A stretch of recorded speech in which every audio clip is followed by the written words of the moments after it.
Oi, estamos de volta. Temos algumas aqui observações dos participantes. Tem o Ciro, que diz que o grande desafio dele é manter o mesmo nível de motivação e comprometimento em uma estrutura onde parte tem remuneração variável, que é comissionada, e parte tem remuneração fixa. Depois tem a questão do Paulo, dizendo que ele está em meio a esse processo, né? E que tem muita resistência na questão de assumir responsabilidade. Inclusive, ele comenta que está respondendo denúncias anônimas no Ministério Público do Trabalho por conta dessas resistências. E, finalmente, o Ciro também diz que existe ainda um conceito, ou seria talvez um preconceito interno, em assumir responsabilidades. O desafio é mudar o conceito que existe de responsabilidade proativa para a responsabilidade culpa. O exemplo que a Fabiana deu sobre lixo ilustrou perfeitamente essa diferença. Isso. Legal essas ideias, né, que vocês compartilharam. E comentando um pouco, né, sobre as questões, vamos ver se eu vou... A primeira de motivação sobre a remuneração. Tipos de remuneração distinta. A gente vai olhar no âmbito da gestão 3.0 a motivação sobre um outro aspecto, que está mais ligado àquilo que me motiva além da motivação puramente extrínseca, né, que é a remuneração. E aí vamos ver se tem alguns insights aí que dê para trabalhar com esse time. Depois tinha uma questão, talvez a última, que fala da responsabilidade e da culpa, né? É preciso lidar com essa questão da cultura da busca pelo culpado.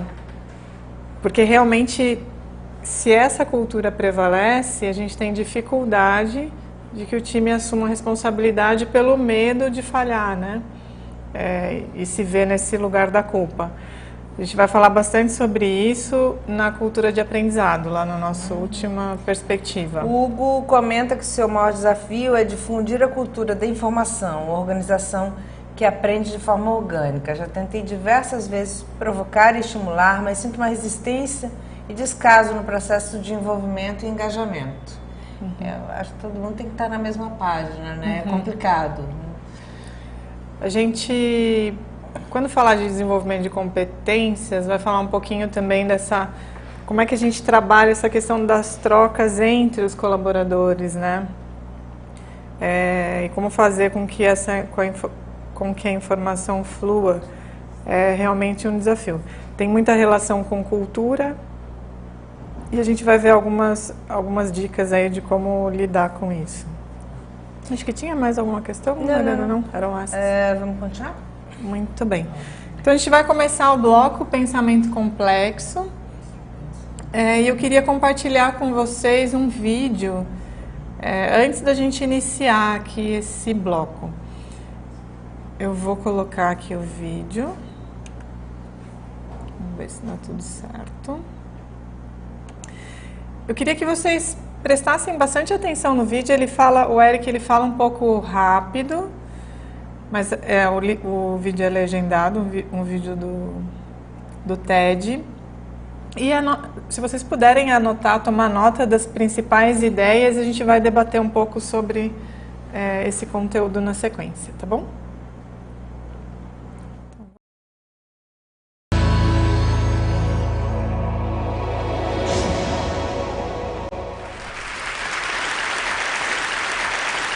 Do you ever feel completely overwhelmed when you're faced with a complex problem? Well, I hope to change that in less than 3 minutes. So I hope to convince you that complex doesn't always equal complicated. So for me, a well-crafted baguette fresh out of the oven is complex. But a curry, onion, green olive, poppy cheese bread is complicated. I'm an ecologist and I study complexity. I love complexity. And I study that in the natural world, the interconnectedness of species. So here's a food web, or a map of feeding links between species that live in alpine lakes in the mountains of California. And this is what happens to that food web when it's stocked with non-native fish that never lived there before. All the grayed out species disappear. Some are actually on the brink of extinction. And lakes with fish have more mosquitoes, even though they eat them. These effects are all unanticipated, and yet we're discovering they're predictable.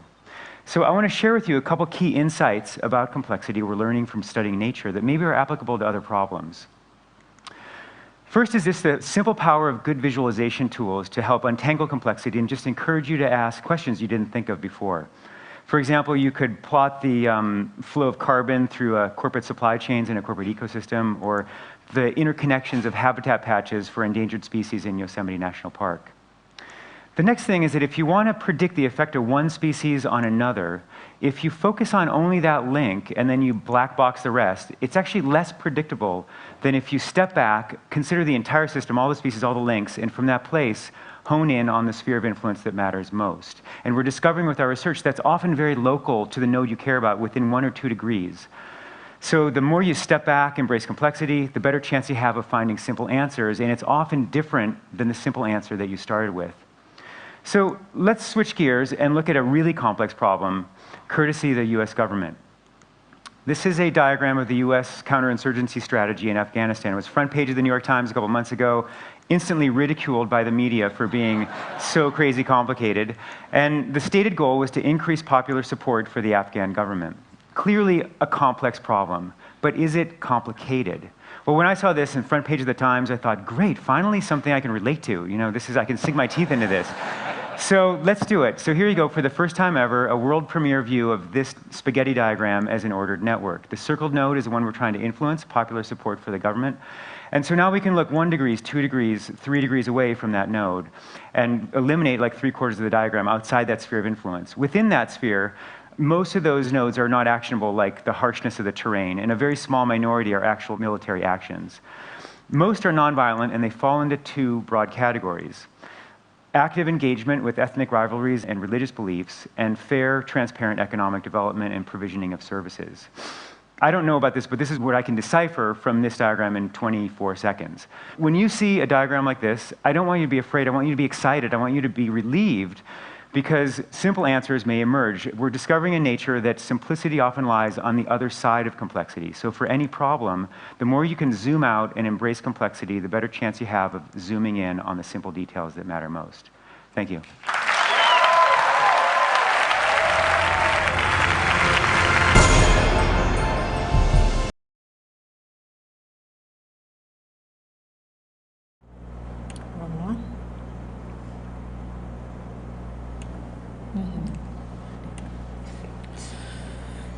Então, pessoal, o que vocês acharam desse vídeo? Compartilhem aí com a gente.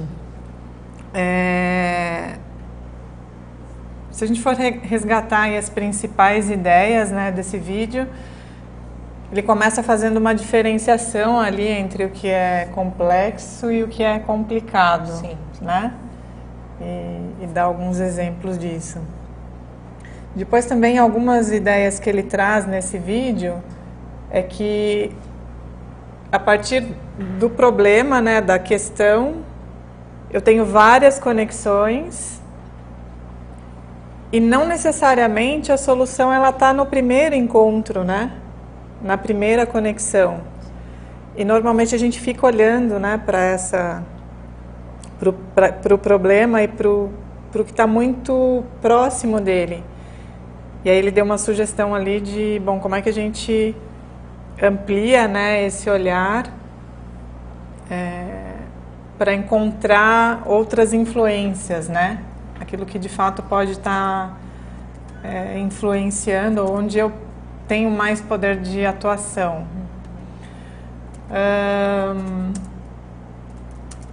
Ele também fala, eu não sei se vocês observaram isso ali no final, quando ele olha para aquele mapa do Afeganistão, que diante da complexidade a gente tem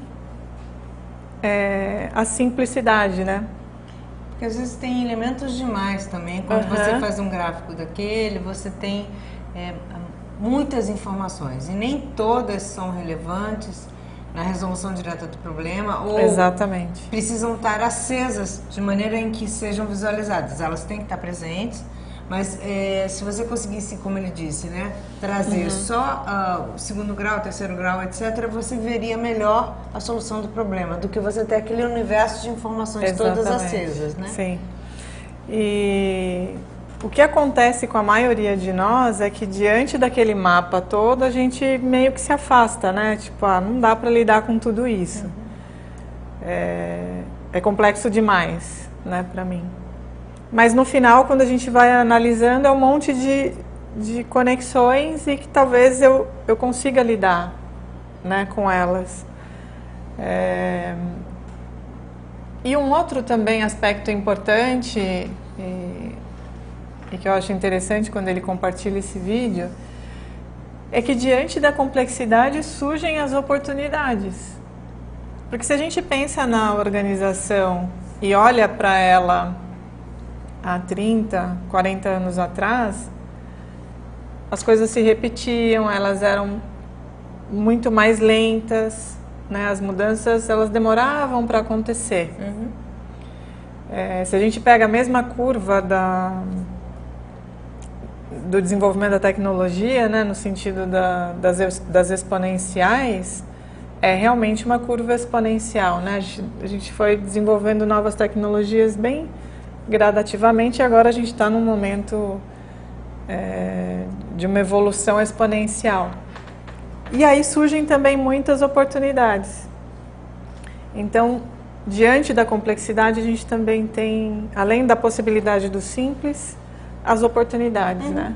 Sim. Coisas novas que podem surgir ali. Se vocês identificaram também outros temas aqui no vídeo e quiserem compartilhar, a gente vai passar depois o link, né, para vocês. Sim, no material, vídeo já avisei o Alex TED. que ele vai receber isso no material do curso. Legal.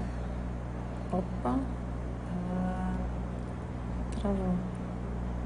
Vê se a gente consegue.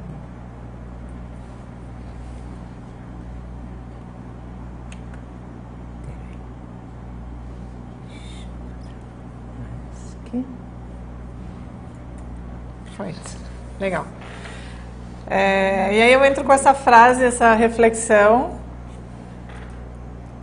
que parece confusa a princípio, que diz o seguinte: a busca de soluções simples, embora não simples, para problemas complexos, é uma consequência da incapacidade de lidar efetivamente com a complexidade. Uau! Uau! Mas é isso, né? Quando a gente olha para aquela situação, para aquele mapa cheio de conexões, a gente não tem condição de lidar com o todo, né? E como é que a gente lida com isso então, né? Com a complexidade. E aí faz parte, então, desse jogo a gente pensar em reduções. Então, como é que a gente reduz esse problema que é tão complexo, né? Ou esse cenário complexo, a termos simples. E aí eu vou deixar esse pensamento com vocês, a gente volta com ele lá na frente depois, mas que diz o seguinte: diante da complexidade, o instinto tradicional do gestor, do ponto de vista prático, né, foi tentar reduzir a complexidade por meio de regras, procedimentos operacionais padronizados e assim por diante. Então, se a gente olha para a organização, no âmbito dos processos, das regras, a nossa tentativa é sempre de simplificar, né, de tornar possível a repetição. Me fugiu o termo aqui. Possível a repetição. E será que faz sentido quando a gente lida com a complexidade? Vamos deixar essa reflexão, vamos voltar com ela aqui no final desse bloco. Quando a gente pensa então na redução, olhando para aquela imagem da complexidade, a gente pode cometer alguns erros aqui de maneira típica nesse processo de redução. O primeiro deles é pensar em números e não em pessoas. Quando a gente olha para a organização, na maioria das vezes, a gente pensa nos indicadores, e quando as coisas não estão funcionando, bom, que números refletem esses indicadores e que ações, então, a gente pode lançar baseadas nesse número, né, ou nesses números. E esquece um pouco de olhar para as pessoas que estão envolvidas por trás do número. Então, nem sempre o não cumprimento de uma meta ele está relacionado a um processo, a uma regra, mas ele pode estar ligado a como essas pessoas estão sendo motivadas, o quanto elas estão de fato engajadas, ou conhecendo o para quê, né, como a Lia compartilhou conosco, né? Será que está claro para o time onde ele quer chegar? Então, mas a gente acaba não olhando para isso, porque são aspectos um pouco mais subjetivos, né? A gente tem um pouco de dificuldade de olhar para isso. E a gente acaba olhando só para o número. E é uma das grandes situações de problema aí quando a gente tem essa visão de redução, né, da complexidade. O segundo erro que a gente costuma cometer é se basear em instrução e não em comunicação. Existe uma diferença aqui, né? Na instrução eu solto a informação e não estou preocupado com quem está recebendo, né? A comunicação, ela pressupõe os dois canais, né? Quem está emitindo e quem está recebendo. E muitas vezes a gente lida com a complexidade através da instrução. Eu já presenciei muitas situações nas organizações em que num projeto de transformação a gente divulga informação através de comunicação interna, né, dos canais da organização, ou eu chamo o time todo para um auditório e divulgo as mudanças. Mas isso está no sentido da instrução. Você está instruindo, né? Porque o que será que esse colaborador está compreendendo sobre aquela informação que eu estou trazendo? E eu diria que a comunicação é um dos nossos maiores desafios hoje, quando a gente pensa nesse ambiente complexo. Acho que uma das grandes queixas, né, relatos de problemas de líderes, liderados aí no time, diz respeito à comunicação. Então, esse olhar para como é que eu estou levando a comunicação. Será que eu não estou tratando a comunicação como instrução, né?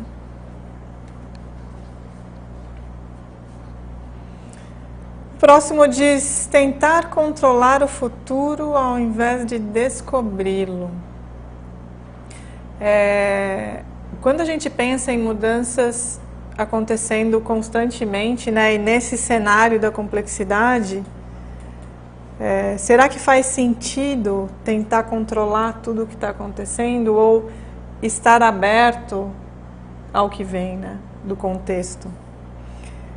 Se a gente pensar mesmo no âmbito da organização e do desenvolvimento de produtos, muitas organizações ficaram para trás, né, ou tiveram que se reinventar por tentar controlar o futuro ao invés de olhar para aquilo que vinha no âmbito da inovação, né? Um case clássico é a Kodak, né, que tinha a inovação na mão, né, quando a gente pensa na fotografia digital, e tentou controlar a demanda do mercado. E no final teve que se reinventar. Então, estar aberto, né? Aqui não quer dizer que a gente não tenha uma visão de futuro, ou não tenha um planejamento, não é isso. Mas estar atento ao que está chegando, né? Se a gente pensa mesmo no planejamento estratégico, já é difícil para as organizações pensarem num plano detalhado de 5 anos. O que será que vai estar acontecendo em 5 anos, né? E aí quando eu trago isso para uma visão de cenários, de possibilidades, é uma maneira de estar olhando para aquilo que vem do futuro, né? Estar aberto. E isso também no meu âmbito pessoal, né? Quando a gente pensa no valor que a gente agrega para a organização ou na função que a gente desempenha, como é que vai estar isso no futuro, né? Ou ali na frente? Qual é o momento de eu também me reinventar, né? Ou estar aberto para aquilo que vem, para as mudanças que o mercado está oferecendo. E às vezes a gente tenta mais controlar do que abraçar, né, a mudança. Um outro erro típico, um pouco em linha do que acho que foi Paulo, não me lembro quem compartilhou conosco sobre a culpa, é a gente apontar em outros ou em coisas ou pessoas a causa do problema. Então, ao invés de eu Não, olhar foi para o o fato... Ciro. É. Ao invés de eu olhar para o fato, né, ou para a situação, eu acuso, né? Eu jogo a responsabilidade no outro e isso nos remete à questão da culpa. E quando a gente lida com complexidade, esse pode ser um grande erro, né? Então, mais do que buscar o culpado, é olhar para o fato e o que melhorias a gente pode implementar a partir dali, né? Tudo bem? Questões aí, pessoal? Compartilhem, falem com a gente, não nos deixem sós aqui. E aí, nesse sentido, então, a nossa visão, quando a gente pensa no mindset da gestão 3.0, é de uma organização como um sistema adaptativo complexo, que nos remete, inclusive, à imagem do ser humano, né? Do nosso corpo humano, vamos dizer assim. Porque consiste de partes que formam um sistema, e um sistema que está em constante adaptação, está em constante mudança. Eu costumo fazer uma reflexão com as turmas nos workshops a respeito de nós mesmos, né? Se a gente pensa que a organização ela é um conjunto de pessoas, eu costumo dizer que o CNPJ não quer dizer nada, né? Ele é um número, mas ele não quer dizer nada. O resultado da organização ele vem do time, do trabalho do time, da equipe. Se a gente pensar que cada um de nós está mudando a cada dia, a organização também está mudando. Então, tenta se observar e pensar, bom, eu sou a mesma Fabiana de 2 anos atrás? E às vezes a gente passa anos na mesma organização, pensando em processos que possam ser perenes, mas a gente está em constante mudança. É um pouco antagônico, né? Então, o olhar para a organização no âmbito da gestão 3.0 é de um sistema que está em constante mudança. E como é que a gente lida, então, com essa mudança? Aceitando que é um fato, que a mudança vai acontecer. Já porque nós mudamos, né? E aí eu acho legal definir, então, um pouco e trazer essa diferenciação entre complexo e complicado para o escopo do nosso trabalho aqui, né, no nosso programa. A partir do que o Eric compartilhou, inclusive no vídeo, em gestão 3.0 a gente olha para a complexidade e para o complicado de maneira diferente. A ideia é que a gente dê soluções distintas para essas situações. Então vamos pensar, eu coloquei ali para vocês uma imagem do relógio. Se a gente pensa no relógio, ele é complicado de entender do ponto de vista de mecanismo, né? Sim. Tipo, eu não entendo nada do mecanismo do relógio. Se eu tiver que desmontar um relógio, ao montar de novo não vai sair um relógio, com certeza.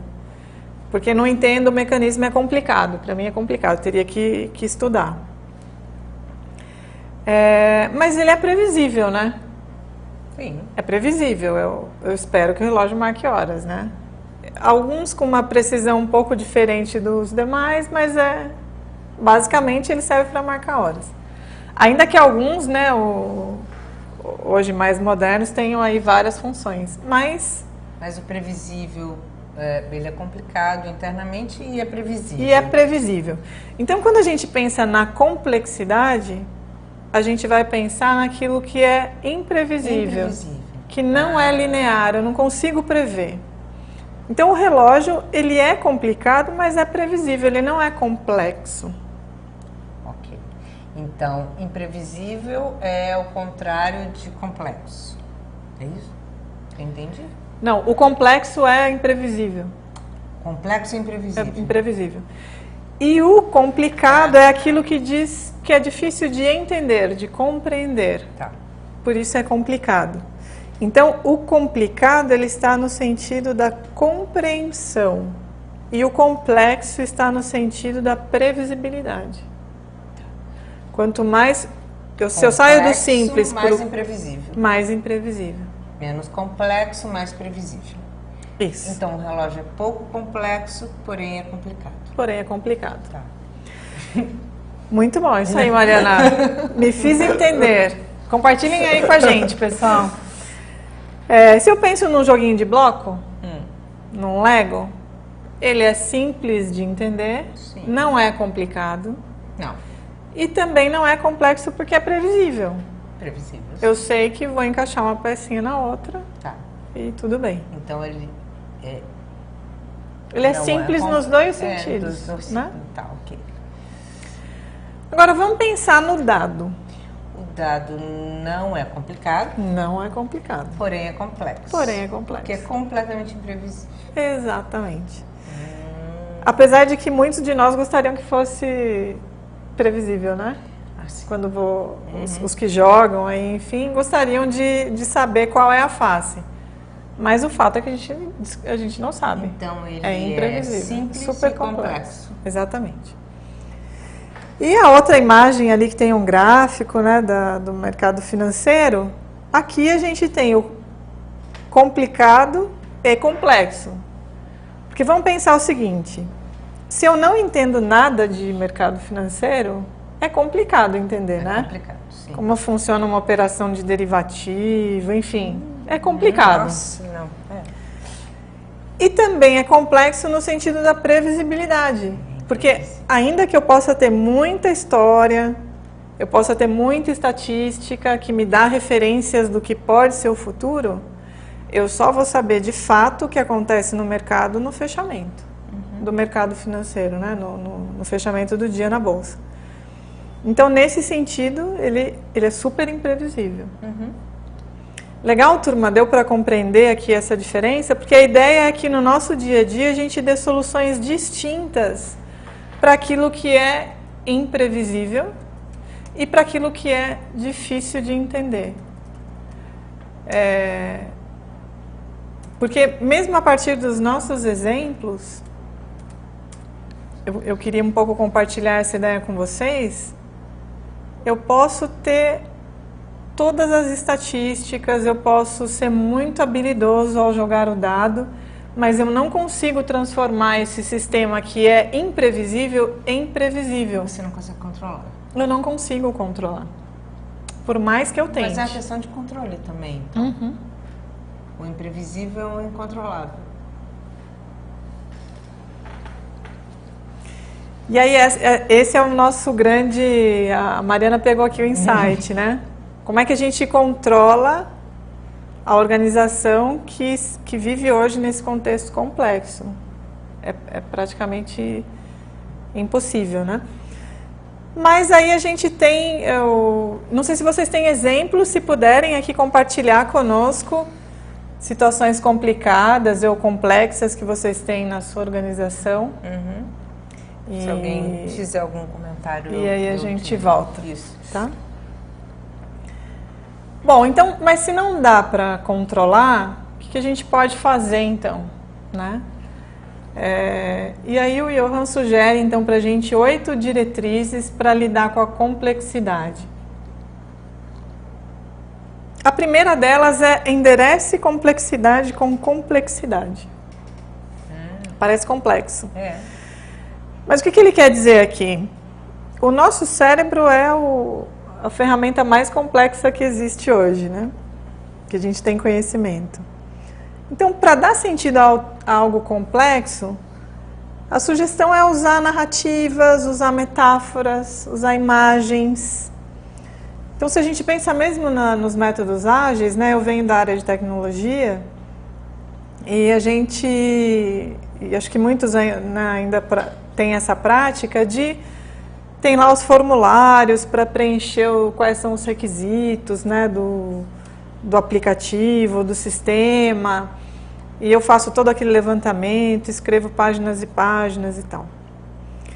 E sempre uma grande questão de compreensão, né, porque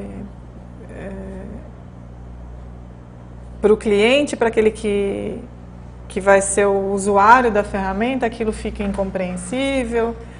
É sempre uma questão aí para quem atua na área de TI. Mas seria complicado ou seria complexo? Por exemplo, um descritivo de um app poderia... para quem encomendou o app, etc. Ou para um usuário final, você faz um descritivo. Isso seria complexo? Poderia ser ainda, nesse âmbito, nesse exemplo que eu estou compartilhando, ainda complexo no sentido de, bom, eu tenho um desejo que ainda não se realizou. Então ele ainda está no campo do imprevisível. Tá. E aí, nesse sentido, transformar então essa especificação em uma narrativa, em uma metáfora, em uma imagem, pode facilitar a compreensão. Sim. Pensa lá quando a gente fala se o outro compreendeu ou quer que eu desenhe. Normalmente são temas complexos, que só a explicação para o entendimento não resolve, né? É porque muitas vezes o uso de algumas palavras ou de um linguajar específico de uma área,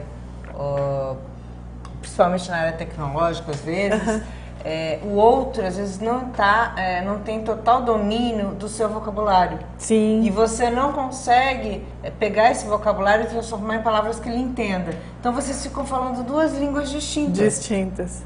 Ele não compreende o que você diz. E você está falando corretamente, mas dentro do seu vocabulário. Vocês estão falando línguas distintas. O desenho é uma coisa que equaliza. Os dois ficam no mesmo patamar. Sim. E, então a sugestão é a gente fazer uso disso.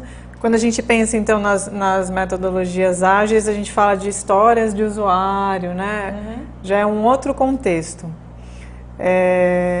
Também a gente tem muito hoje a aplicação do storytelling. Sim, contar uma historinha. Né? Então são possibilidades aí para endereçar a complexidade. Não ter medo de usar aquilo que parece ser mais complexo, né? Parece ser mais complexo a imagem, mas ela facilita quando eu trato de temas complexos. A segunda diretriz é usar diversidade de perspectivas. Aqui é uma das práticas quando a gente pensa em design thinking, né? Colocar lá os diferentes perfis, pessoas de áreas distintas, para olhar para uma questão, né? Para inovar. E aqui quando a gente pensa em temas complexos, é trazer diferentes visões. Então, até complementando, né, o que você trouxe dessa imagem da pessoa de tecnologia que está dizendo, achando que está correto, e o outro que tem uma outra visão, de repente, nesse conjunto, a gente pode ter ideias super interessantes, né? Sim. De solução. Então, é buscar essas múltiplas visões. E eu acho sempre muito interessante que dentro da organização a gente tem tantas possibilidades e às vezes não abre esse espaço para a coisa acontecer, né? Então é buscar mesmo as áreas pares, né?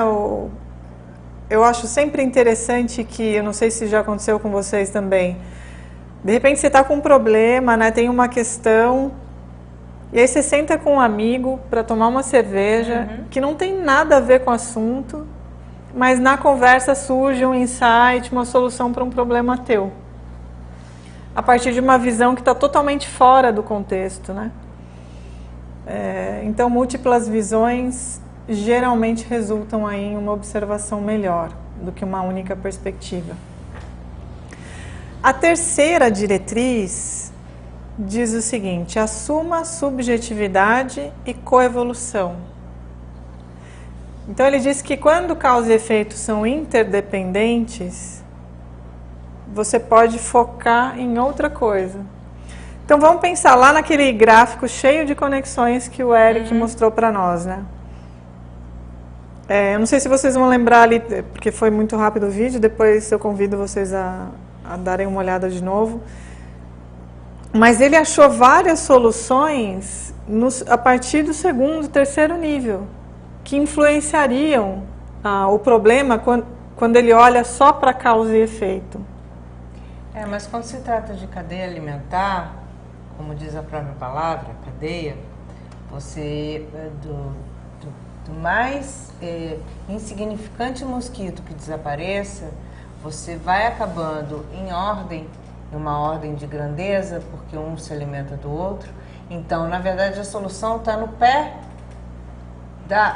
do mamífero ter morrido. Na verdade, você tem que lutar com os mosquitos aqui embaixo, porque isso faz toda a diferença. Ou uma planta que você tirou do ambiente.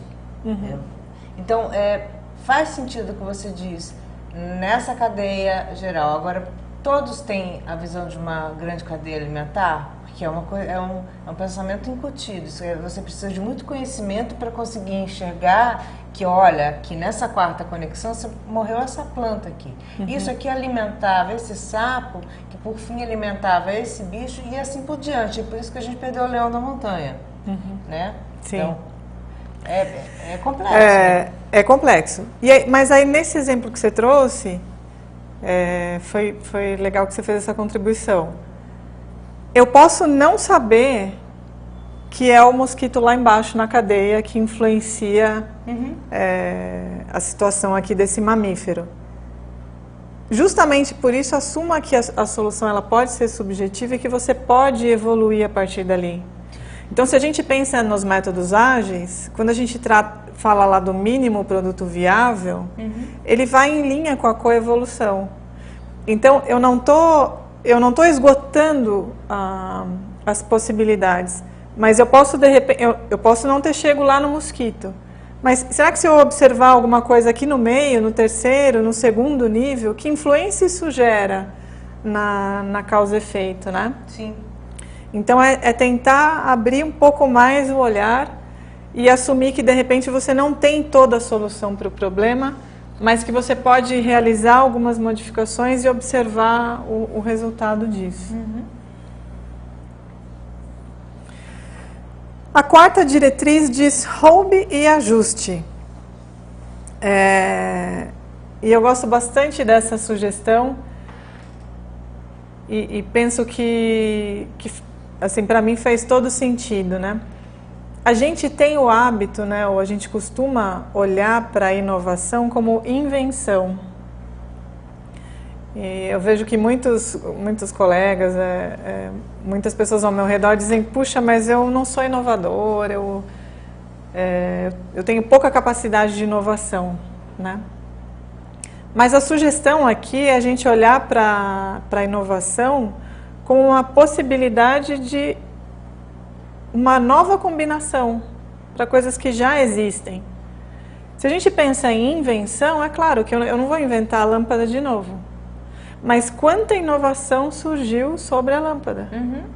Né? Quantas outras combinações? E eu costumo dizer que eu adoro a Apple, sou consumidora aqui dos produtos deles,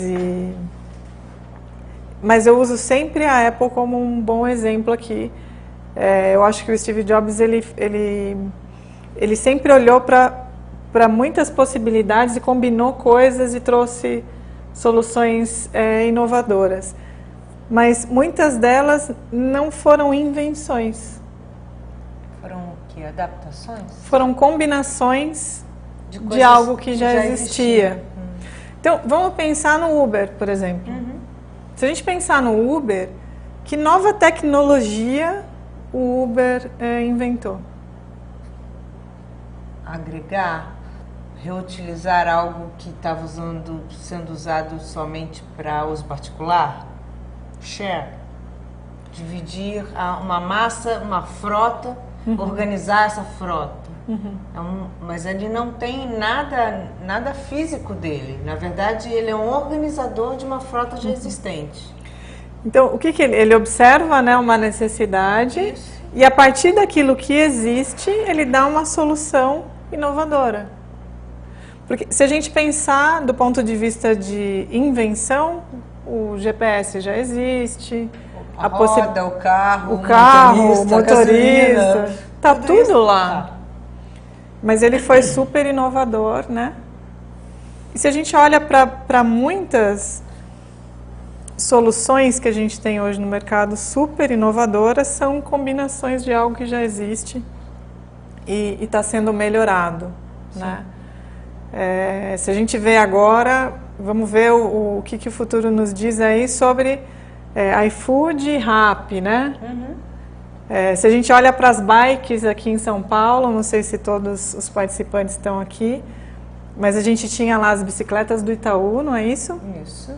E agora a gente tem as bicicletas da Yellow que estão dominando tudo, né? Da Uber entrar com as bicicletas motorizadas agora no primeiro semestre, onde a cidade de teste foi São Francisco. Então, quer dizer, as ladeiras de Perdizes estão tranquilas de subir com as bicicletas. Isso quer dizer, realmente, os patinetes também que entraram na cidade com a toda.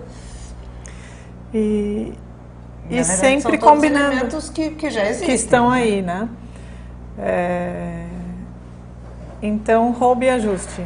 Roube e ajuste. A quinta diretriz é espere dependência do contexto. Então, aqui a sugestão é seja um pouco cético, né? Nem sempre tudo que funcionou no passado ou para outros vai funcionar com a gente agora. Então, vamos pensar mesmo na prática da gestão 3.0. De repente, aquilo que funcionou para um líder em um time pode funcionar de uma maneira diferente com outro time. São pessoas diferentes. Vamos pensar nesse exemplo que você trouxe da bicicleta lá em São Francisco. Outro dia eu estava facilitando um workshop com o pessoal de BH e a gente falou do patinete tal qual implementado aqui. E aí uma pessoa disse, bom, na minha cidade não vai funcionar o patinete, porque a gente tem muitas ladeiras e esse, como está aqui, a gente não vai querer, né? Então, nem sempre uma boa solução ela vai funcionar da mesma maneira em contextos diferentes. E eu penso que essa é uma grande questão quando a gente pensa do nosso passado e de todos os modelos e frameworks que a gente implanta nas organizações. Eu fiz parte de vários projetos de implantação de modelos de qualidade e você tem a mesma forma, né, de implementar o checklist com as ações, enfim. E aí você implanta isso em um time ou em um projeto e depois tenta replicar igualzinho em outro projeto, em outro time. E a coisa não funciona. São outras pessoas, é outro contexto, né? O que funciona em uma realidade não funciona em outra. Então, mesmo essa questão, vamos pensar das bicicletas. Será que em uma cidade que tem um determinado clima, a adoção é de um jeito, né? Se eu vou para uma outra que tem um outro clima, talvez não vá funcionar da mesma forma. Sim, também a organização da cidade, geograficamente como ela é constituída, a própria, se há ciclovia, se não há, se há o hábito da cidade do uso desse meio de transporte, tem tem um monte de variáveis. Tem várias questões aí. Então, a sugestão bom, é claro que replicar faz sentido, a gente está sempre querendo reaproveitar soluções, mas analise o contexto e que adaptações eventualmente são necessárias para que a coisa funcione, né, quando a gente pensa aí na complexidade. A sexta diretriz diz antecipe, explore e adapte. Então aqui a sugestão é simular uma situação imaginando melhoria, isso no sentido de se antecipar. Então, que melhorias eu posso implementar? Explorar, tentando resolver as coisas, então, experimentação, né? Experimentar mudanças. E se adaptar. Então, se as mudanças ocorrem de fato, como é que a gente pode se adaptar da maneira mais ágil? E essa é a sexta diretriz. Quando eu penso também nas organizações, a gente tem uma tendência a realizar as mudanças como fato. Né? Então, eu inicio uma transformação e já lanço o projeto de mudança e saio implementando como uma verdade. E a gente vai discutir um pouco sobre isso no nosso último encontro aqui no EAD, Mas como é que a gente poderia experimentar mais? Realizar pequenos testes, a partir disso realizar os ajustes e ampliar a mudança, né? Quando a gente realiza uma mudança como uma verdade absoluta e aquilo não funciona, a gente gera uma resistência absurda, né, com o time. Aí entram todos os medos, enfim. Então a sugestão é experimenta mais. Lança mais experimentos, isso pode ser interessante em ambientes complexos, a gente vai ver depois isso um pouco mais na prática. A 7ª diretriz são ciclos curtos de feedback. Então, bom, se tudo está mudando a toda hora, realizar ciclos cada vez mais curtos, né, de feedback e interações cada vez mais rápidas. E é interessante quando a gente pensa nisso, e em várias organizações, comentem aqui com a gente como é que funciona o feedback na sua organização. Muitas delas têm o feedback lá anual, junto com a avaliação de desempenho. E, puxa, eu vou ter a oportunidade de entender aquilo que eu posso melhorar uma vez por ano. Eu já vi situações que o líder, a organização tem lá um sistema para colocar obrigatoriamente, né, o resultado do feedback. O líder coloca lá no sistema, mas não tem a conversa com o colaborador, ainda hoje, né? E aí você recebe a seco. Se foi boa, se foi ruim, ou se foi ruim. Faça a digestão daquilo sozinho. Faça a digestão, sem desenho. Sem desenho. Sem desenho, sem imagem, sem narrativa. Então isso vale para a organização, vale para o produto e vale para nós, seres humanos, né? E quando a gente pensa eu estava outro dia lendo um artigo da Harvard mesmo, não lembro agora exatamente o título, depois eu vou procurar para compartilhar com vocês, mas que fala dessa necessidade de feedback das novas gerações, né? Que eles buscam esse feedback. E aí quando eu li aquilo, pensei, bom, mas todos nós deveríamos ter o feedback de maneira mais constante, né? Quando a coisa acontece. E é interessante que a gente pensa nisso quando... eu sou mãe, não sei quantos de vocês aí têm filhos, ou mesmo se não tem filhos, tem animais, né, de estimação. Não adianta você dar um feedback depois de um mês. Não. A criança nem vai lembrar, ou o seu bichinho em casa, ele não vai fazer sentido nenhum para ele a bronca, né? Por que a gente deixa o feedback para uma vez por ano? Não faz o menor sentido, né? Se na nossa vida pessoal a gente dá feedback o tempo inteiro. Pois é. Quer dizer, quando alguém te pergunta, você ficou satisfeito, ou tem alguma reclamação, ou o prato estava bom, você dá feedback. Sim. Estava ótimo, agradece ao chefe, ou não, não gostei disso, manda devolver. Você passa a vida dando feedback. No seu trabalho você recebe e dá feedback uma vez por ano. Pois é. Só que no seu diário. Precisa de mais alguma coisa? Ou tem várias perguntas que você responde ao longo do dia. Sim. Então a sugestão é realizar cada vez ciclos mais curtos de feedback. Eu me lembro quando nessa imersão em Stanford eu conhecia o método do Google, né, o Sprint de design de design, né, que lida com um ciclo de 5 dias, né? Então você tem lá a ideação, depois a prototipação, enfim, e lida com esse desenvolvimento em 5 dias. Eles lá estavam experimentando, não sei o quanto isso está sendo adotado já, mas a pré-prototipação. Então, a partir de uma sessão de design thinking, num período da manhã, por exemplo, o que eu consigo validar no período da tarde, para no próximo encontro eu já ter feedback de quem pode usar aquele produto. Então, ciclos cada vez mais curtos de feedback vão me ajudando a encontrar o melhor caminho aí. E a 8ª e última diretriz para lidar com a complexidade é mantenha suas opções abertas. Prepare-se aqui para ser surpreendido. Eu já dei lá o exemplo da Kodak, né, mas ele cabe aqui de novo.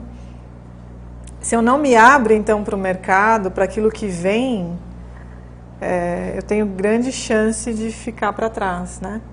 Se a gente pensa nessas grandes de tecnologia, Google, né, e outras grandes empresas aí que lidam com muita inovação, elas desenvolvem, inclusive, ideias fora do core, né?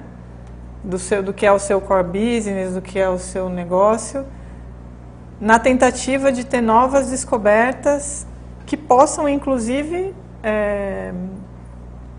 ser disruptivas quanto ao seu negócio. E normalmente essas equipes são independentes do resto, né? Exatamente. Para elas genuinamente terem novas ideias. Exatamente. Né? E não serem, não é contaminadas, porque não contaminadas, mas que realmente elas sejam inovadoras. Sim. A gente vai falar um pouco sobre isso no âmbito da cultura. E é um fato que a cultura tem uma frase famosa aí do Peter Drucker que diz que a cultura come a estratégia no café da manhã, né? E quando a gente pensa na inovação, é isso, né? Uma ideia que ainda está muito incipiente, a cultura acaba matando a ideia. Claro. E faz parte do processo. Então, muitas organizações têm, inclusive, iniciativas, então, fora do seu core, né, que estão um pouco desconectadas da cultura, na tentativa de se manterem abertas para o mercado, né? Quando a gente olha hoje, né, para o nosso cenário, muitas organizações estão aí ligadas a movimentos de inovação, né? Se a gente olha para o mercado financeiro, os grandes bancos se aproximam das fintechs, né? Quando eu estive lá no Vale do Silício, eu fui visitar a Plug and Play, que é uma das maiores incubadoras aí do mundo. Muitas empresas brasileiras lá dentro do ecossistema. Então, são formas de estar aberto, de estar conectado com aquilo que está vindo, né? Se eu me fecho no meu mercado, no meu mundo e me mantenho isolado do contexto, as coisas vão passar e eu acabo ficando para trás, né? Fagner, agora já decorei Fagner. Os americanos usam muito good job. Pessoalmente, eu lembro muito disso para dizer às pessoas bom trabalho. Quando realizam um bom trabalho e quando chegado o momento da cobrança, precisamos lembrar de fazer o mais rápido possível. Mas o quão prejudicial pode ser a falta dessa cultura na organização? Do feedback, seja positivo. Do reconhecimento, seria, Fagner, é isso? Eu não sei se... porque ele também fala do momento de cobrança. Me parece, Fagner, se eu não estiver errado, é o feedback, seja ele positivo ou negativo. Quão prejudicial seria a falta da cultura do feedback dentro de uma organização? É isso, Fagner? Diga só um ok. Positivo e negativo. Isso, é isso. Então, tá, isso legal. Mesmo, tá.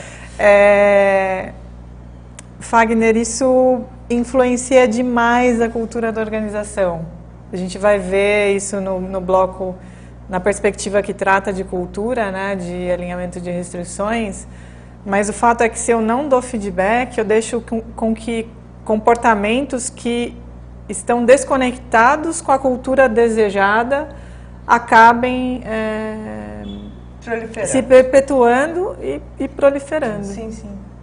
Então o feedback é super importante. Você acha que o feedback também é um indicador, que esse é o caminho, esse não é o caminho, é o que permite a gente fazer ajustes, inclusive individualmente, para que todos sejam direcionados num único propósito, ou nos propósitos que são necessários serem atingidos. Exatamente. Porque se você não diz nada, ou, isso quer dizer, ou diz uma vez por ano, a possibilidade de você ter que virar o navio para o lado contrário uma vez por ano é enorme. É altíssima, né? É altíssima.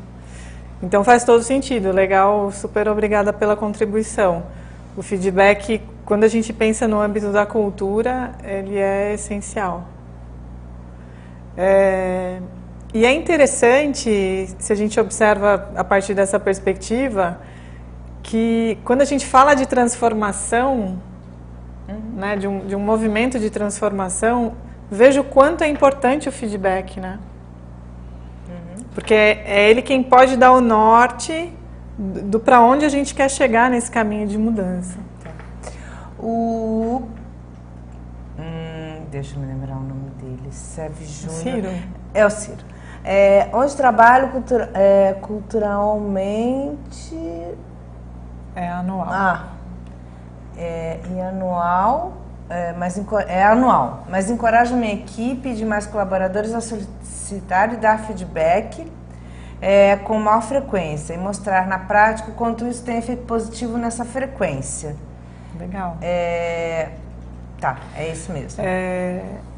E é interessante isso, né, Ciro, porque eu também vejo, quando a gente pensa na organização, ainda que ela tenha como regra o feedback anual, por que eu não posso fazer o feedback a partir do fato, né, sem ter uma periodicidade definida?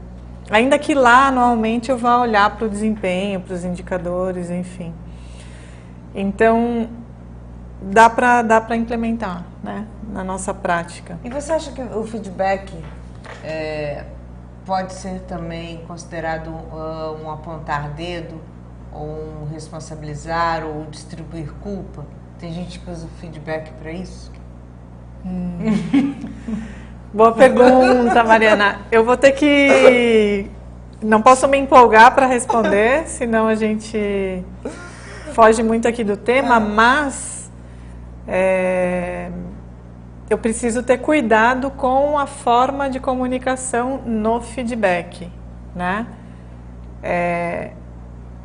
Se eu aponto o problema para a pessoa, né, sem ter o fato, sem ter o contexto, provavelmente eu vou ter uma reação e esse feedback não vai surtir resultado nenhum, né? Ou pode não surtir o resultado. Pode, inclusive, ter um efeito contrário, né? Do colaborador se sentir desmotivado, ou, enfim. Então, uma sugestão aqui é a prática da comunicação não violenta. Para quem não conhece, eu recomendo esse tema, né, essa prática, que é a partir do fato, e não dá... Se eu tenho um feedback para dar para a Mariana, eu não vou dizer, Mariana, você está sempre atrasada, ou sei lá, né? Eu vou trazer o fato, né, a situação. Eu observei que... E a situação, contextualiza, né? E a partir desse contexto ou desse fato, dizer para o teu colaborador qual é a tua necessidade, né, ou da organização não atendida a partir daquele fato.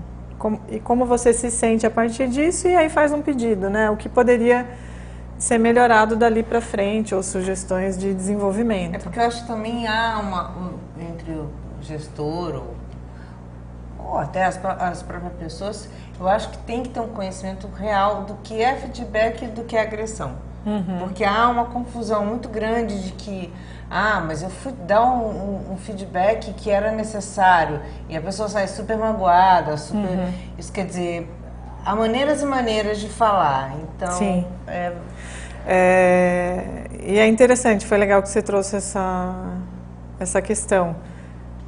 Muitos colaboradores acabam tendo medo, né, do feedback.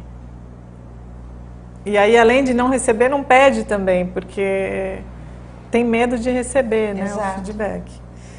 Porque a gente tem uma forma, às vezes, de comunicar que ela acusa o outro, né? E aí a gente vai no sentido da culpa. Existe o Paulo também... diz uma coisa boa. Feedback bem feito exige maturidade dos dois lados. Muitas vezes, por mais que sejamos cuidadosos na comunicação, a pessoa não está preparada para assimilar críticas. Nesse caso, é preciso buscar outras estratégias. Isso quer dizer, eu achava mesmo que nem todo mundo entende uma crítica construtiva. Vamos dizer assim. Mas eu diria que, usando a prática da comunicação não violenta, existe uma probabilidade bem maior do outro receber, né, de uma maneira mais positiva o feedback. Eu acho que a gente tem uma cultura, enquanto geografia mesmo, né, a gente tem uma cultura que tem um pouco se chateia um pouco com o feedback, né? Diferente de outras culturas. O americano não se chateia com o feedback. Né? Eu me lembro que Faz parte. já faz bastante tempo isso, a gente estava em Paris com as crianças numa viagem e foi visitar o Museu de História, um Museu de História Natural, O isso. Jardim de Plantes. E no final, né, quando você sai de todos os museus, eles te jogam para uma lojinha, né? E aí quando a gente chegou na lojinha, as meninas foram mexer nos livros, tiraram as coisas do lugar. Pois a garota do caixa saiu do caixa e veio lá dizer que ela não podia mexer e pediu para ela arrumar os livros no lugar. E tudo bem, a gente compreendeu, ela já não fez mais isso nos outros museus. E eu fiquei pensando, gente, se fosse aqui no Brasil, as pessoas reagiriam de uma maneira diferente, ou a gente também já não daria o feedback, porque mas o que o outro vai achar, né, vai se chatear e tal. Então, a cultura também influencia, olha o contexto, né? Sim, sim. Mas eu diria que a comunicação não violenta ajuda bastante nesse sentido. Uma outra dica também em gestão 3.0 que o Johan traz é aquele famoso feedback sanduíche, a gente evitar, sabe? Tipo, o colaborador ele já fica esperando que vai ter algo bom e daqui a pouco venha o ruim e depois você vai colocar o panos quentes para terminar, né? Dá o feedback sobre o fato. Quando você tem algo positivo, dá o feedback positivo. Quando tem algo que precisa ser melhorado, uma oportunidade, dá feedback de crítica. Dá aquele feedback, Porque vai ser muito mais potente, né? Se você conseguir dar os dois, ele percebe que você está sendo sério e está sendo correto. Porque você, quando está bom, você fica sabendo, e quando tem que melhorar, você também fica sabendo. Exatamente. E você ganha dos dois lados. Exatamente. Agora, se você só é criticado também, não sei se ele vai no segundo, terceiro feedback de crítica, se você consegue o quanto ouvir, vai ser poderoso, ou perceber. né? Exatamente. O Paulo diz que a conversação não violenta deveria ser disciplina de escola. Eu concordo, Paulo. Eu concordo. Eu concordo. Eu também acho que a gente negligencia o tema comunicação. E eu acho, sim, que se a gente começasse a lidar com isso já com os nossos filhos, né? Eu sempre dou exemplos de comunicação não violenta quando eu entro nesse tema, das situações que a gente tem no cotidiano em casa, né? Ao invés de dizer, pô, você de novo não arrumou sua cama? Aí eu tô acusando, né? Folgado ou coisa do tipo. Sempre que eu acrescento lá os adjetivos, eu não estou no caminho de uma comunicação não violenta. Eu diria então que a comunicação não violenta poderia salvar muitos relacionamentos, né, de qualquer tipo. E a praticar, acho que não é tão difícil a praticar. Né? Eu depois compartilho com vocês um link, tem um vídeo que eu acho bem, assim, super curto, está disponível no YouTube, de um exemplo de comunicação não violenta, que eu acho super didático, assim, e dá para incorporar aí no nosso dia a dia. E trazendo a consciência, né, no momento da comunicação, e a gente tem aí uma possibilidade grande de transformação. Só a partir da comunicação, olha só que interessante. Bom, e aí então eu comecei falando, quando a gente começou o tema das diretrizes, eu soltei lá aquele pensamento sobre, bom, uma situação complexa, faz sentido a gente trazer regras, procedimentos, né? E aí depois da gente ter passado por tudo isso, eu gosto muito dessa afirmação da Glenda, que diz que se você está lidando com uma situação complexa, a última coisa de que você precisa é de um modelo complicado. Agora faz todo sentido. Faz sentido, Maria? Faz sentido, finalmente. Então, olha, e quando a gente pensa nas organizações, isso me dá uma angústia profunda, assim, porque a gente começa a burocratizar o sistema, encher de muitos processos, muitas regras, E o que a gente está fazendo nesse sentido não é trazer previsibilidade, é complicar algo que poderia ser simples. E aí a gente... Não seria um pouco um receio? A gente torna a coisa mais difícil. Controle? Sim, o é claro. gera medo. Gera medo. Gera falta de controle, Sim. falta de controle gera angústia. E aí o que você faz? Você cria processos para etiquetar tudo numa caixinha, etc., como se você fosse resolver o complexo segmentando isso. Não sei. Eu sinto que a falta de controle... Sim. É algo que não deixa todas as pessoas confortáveis, ou todas as organizações confortáveis. Pois é. Mas o fato é que a gente precisa lidar com esse medo. Porque não é colocando regras, muitas regras. Não quer dizer que a gente não tem nenhuma regra, tá, turma? Simples, não é isso? Modelo simples. Isso. Mas a complexidade ela não vai ser resolvida com mais regras, com mais procedimentos, com mais burocracia. Uhum. A gente precisa aprender a lidar com essa falta de controle que a gente vive hoje, né? E eu tenho um exemplo que estou vivendo agora com a minha filha adolescente de 15 anos, né? A gente com 15 anos não tinha smartphone, né, Mariana? Não. Realmente é uma situação complexa. É uma Filha situação complexa. 15 anos na mesma frase é completamente complexa. E ela tem lá o smartphone dela, tem o sistema iOS, e ele tem lá agora uma funcionalidade de tempo de uso. Uhum. E eu pensei, bom, eu vou resolver essa situação complexa colocando trava de tempo de uso e está tudo resolvido, né? É claro que ela achou um jeito de burlar a tal do tempo de uso. É complexo, é com comunicação, né? É lidar com isso no dia a dia. Não adianta encher de regra, encher de procedimento, né? Eu não vou conseguir tornar isso mais previsível. Né? Não. Na verdade, a situação continua sendo complexa. O que você precisa é da colaboração do complexo.